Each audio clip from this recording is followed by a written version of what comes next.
have his legendary grandfather, Archie Manning, coming out and telling a local Texas newspaper that do not think about tanking for Arch next year because he is going to return to school in 2026. We've seen this tactic before, right? We just saw it last season with Shedeur Sanders and Deion Sanders and how that works. What do you make of the conversation with Archie saying Arch is coming back in 2026, and do you believe him? Well, first of all, this has been the message, I think, from people at Texas, and now obviously you're hearing it from the Manning family. Do not tank for us. I was speaking to an NFC executive just the other day and kind of asking him what he thought about whether Arch will go back to school or whether he expects Arch to come out in this next upcoming NFL draft. And he was basically saying that he thinks it's a scare tactic. He thinks they are trying to actually steer the draft. Again, by the way, obviously did Archie for his son Eli Manning back when it was a situation they did not want the Chargers to take Eli Manning because they didn't want him to be a Charger. And so now Archie is doing it for his grandson Arch here. I think it's fascinating the way they are trying to go about this. This is significantly different from Deion Sanders and Shedeur because I think Arch is actually better than Shedeur. Obviously, we saw Shedeur fall in the NFL draft. We saw that he was not good enough to try to manipulate the NFL draft. But to me, consider what potentially could be sitting there at the #1 pick.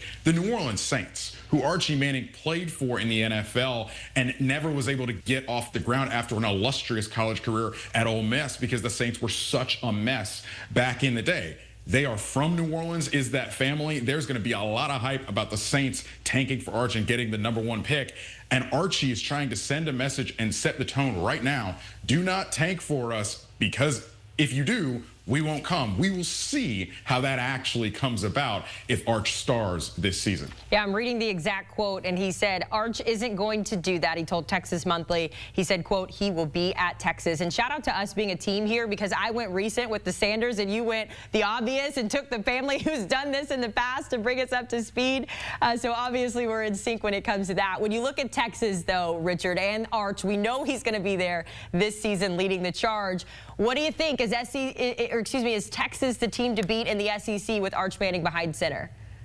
I do believe Texas is indeed the team to beat. I expect Texas to win the SEC. Texas is one of my other national championship favorites other than Oregon. There are two things that are a little concerning for me. Obviously, they already have an offensive line injury up front, in front of Arch, and on the defensive line, I want to make sure Texas is good enough on the defensive interior. They brought in a whole host of transfers at the defensive tackle position. They're trying to figure out who they can be up front. That has been the strength of Texas's defense over the last few years, that defensive interior. As long as they get those two things right, they're good enough up front protecting Arch, and they're good enough up front on the defensive end, stopping the run and having a significant push interior, solid interior to the defensive line. I think Texas will be right there at the end of the season vying for a national championship. Well, as producer Tully likes to remind us, they got to beat that team up in Columbus first before we can call them a true contender. They open the season against Ohio State. Richard, we're excited to have you on board. We'll see you on the sidelines this season as well, so we appreciate your time this morning.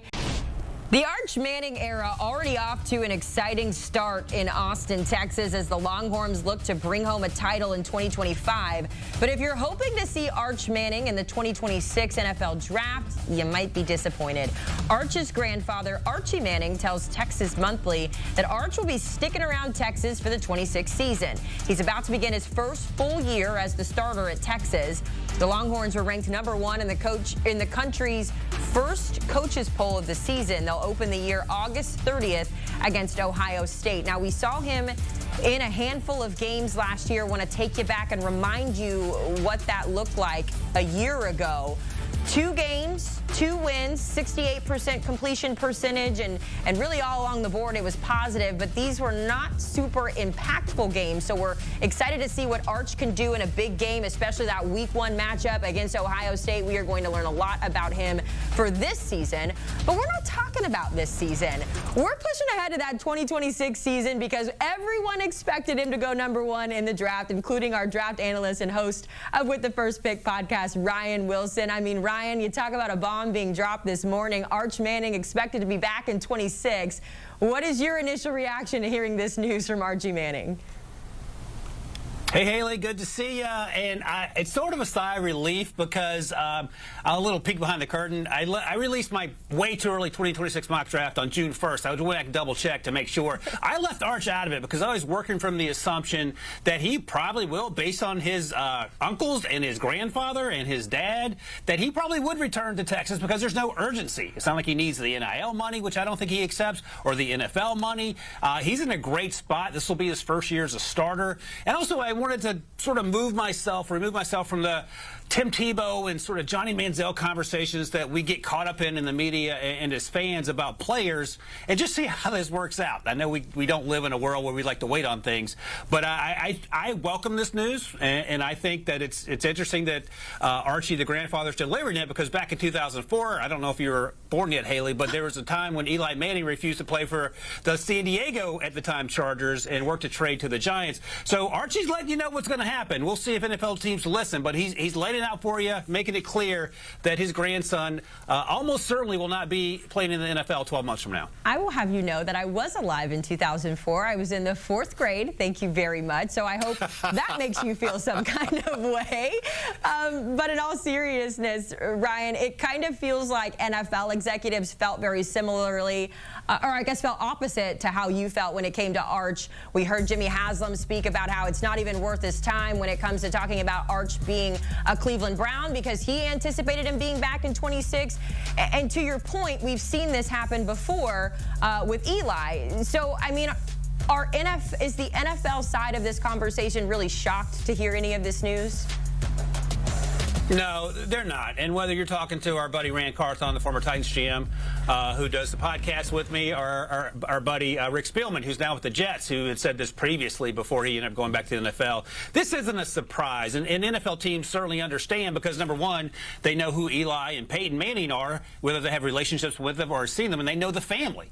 And Archie Manning has, again, made it clear what's going to happen. And Jimmy Haslam, as you noted, the Browns owner, who has a relationship with the Mannings from his ties to Tennessee, said that a few weeks ago. So I don't think anyone's taken aback by this. And I'll just point to this as well.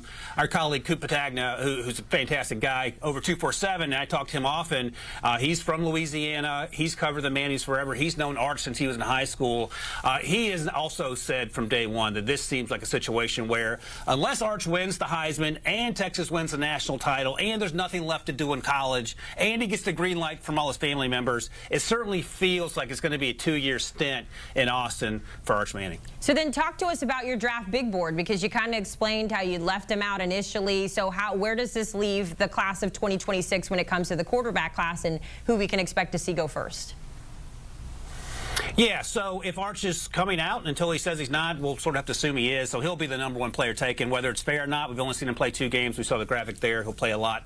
I'm excited for the Ohio State game. But let's assume we live in a world where Arch Manning doesn't exist. And then you're going to have Garrett Nussmeier, who almost thought about coming out last year, Haley. He had a strong start to the season and then stumbled down the stretch, struggled with turnovers. If he can put it together, he reminds me he's either Joe Burrow or he could be Mac Jones at times. So he needs to find that middle ground. Drew Aller there looks the part, 6'5", 240, better athlete than perhaps his size might indicate. He just has to play with more consistency. One of my favorite guys to watch this summer, and a person I can't wait to see what he looks like, transferred from Cal to Indiana, Fernando Mendoza. He's a South Florida kid, played at Cal, took a beating behind a not great offensive line.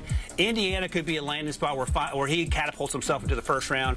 Cade Klubnik is a popular choice for the Heisman.